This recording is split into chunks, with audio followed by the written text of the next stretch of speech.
Hi guys, Owen Davis here from Golfshake.com. I'm joined by Stuart from Bigger, and we're going to talk about etiquette on the course and what you should and shouldn't be doing as you move around the golf course.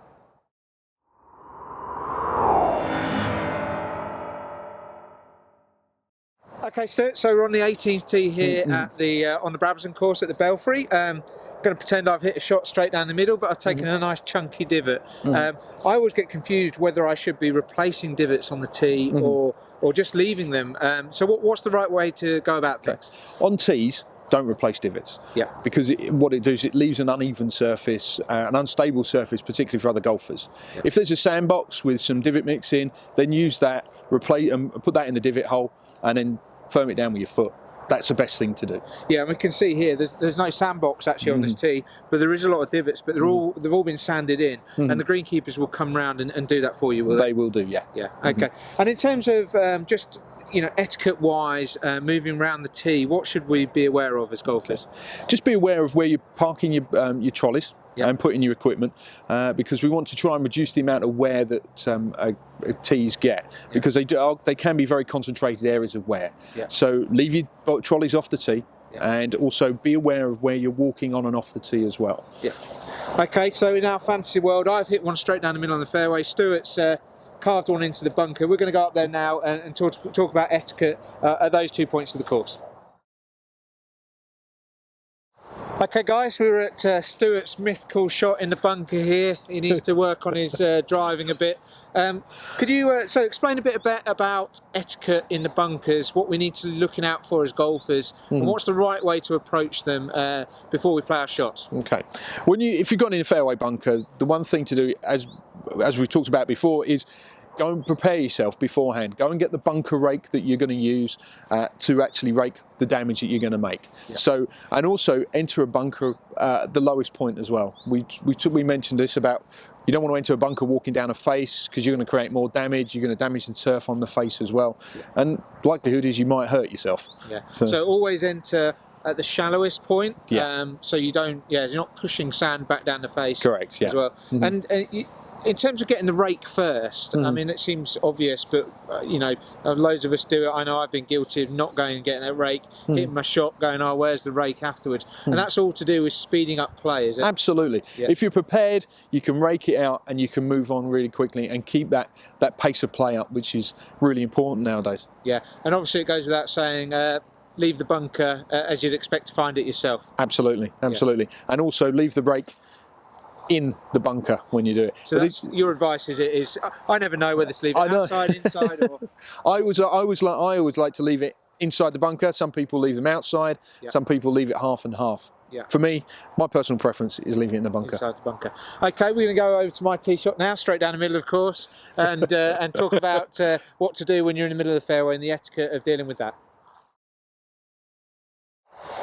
Okay guys, so we found the middle of the fairway here. Lots of divots, I see. Obviously a very popular golf course, the Brabazon here at the Belfry. Taking a divot out, quite a big one.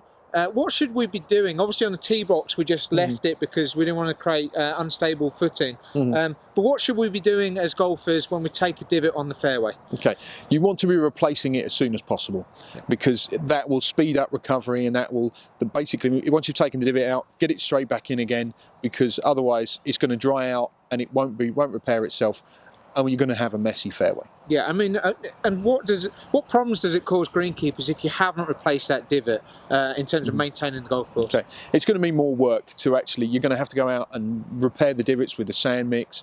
You're also going to have to keep the fairway clean of old divots as well, which will get into mowers and cause damage to mowers. Yeah, and I've always, I mean, you mentioned this just a second ago, but quite often when we're out golfing, we see an old divot that isn't maybe the divot we've created, we go and put it back. I mean, is that pointless? Once it's dried out, it's not growing back. It's done. It's gone. Leave it and move on. Or move it to the side so it's out the way off the fairway. Okay. The other thing is really important is try not to take any divots when you're having your practice shots. Yeah. The less divots we have on the fairway, the better the fairway is going to play for everybody. And also one other thing, I mean, obviously it's great when we create a nice solid divot that we can go and fill back in. If we just create half a divot or a bit of a divot and the rest is disintegrated, should we just go and get that and do the best we can with it? No, if it's completely disintegrated, then there's no point. You'll be there too long trying to put piece back everything like a jigsaw. Yeah. So I would suggest if it's only a small divot, if it's disintegrated, then don't worry. Okay, guys. So we've both found the fairway up there in our mythical playing of this hole. The green up there. We're going to go up there and talk a little bit about etiquette on the green, what you should do when you're on the putting surface. Okay guys, we're on the 18th green here on the Brabazon course at the Belfry in our kind of mythical fantasy round of golf. Stuart's knocked his bunker shot into about 3 inches there, great shot. Thank you. I've hit it to 3 foot because I'm really good as well. And we're just going to talk a little bit about what we do on the putting green and things to be aware of. And I think the first thing probably want to start with is pitch marks. Pitch marks, yeah. So can you talk a little bit about pitch marks and why they're so important to the maintenance of greens? Okay, pitch marks are really damaging.